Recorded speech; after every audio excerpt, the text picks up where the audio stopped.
All right, in this video, I'm going to show you how to use the information feature on a photo. So let's go ahead and open up a photo. Here we have a photo. And if you look at the bottom, you've got this eye and it's got some stars next to it. There's two ways you can do this. You can slide this thing up and you can look at all the information in here, the ISO, the f-stop, all that stuff, when it was taken. You can also edit when it was taken. I don't know why you would do that, but I would leave it like it is. And you can also edit where it was taken. I don't know why you would do that. Just leave it like it is. Maybe you don't want people to know. I don't know. And you can pull it down. Now, the other way you can get to the information is click here. Bam, done.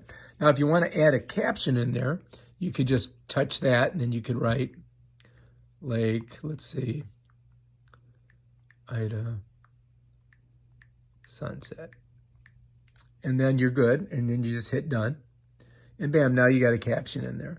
So that's how you do that. That's how you use information on your Photos app, on a photo on your iPhone in iOS 15. All right, if you like this video, subscribe to my channel. Check out my other awesome videos. Peace out.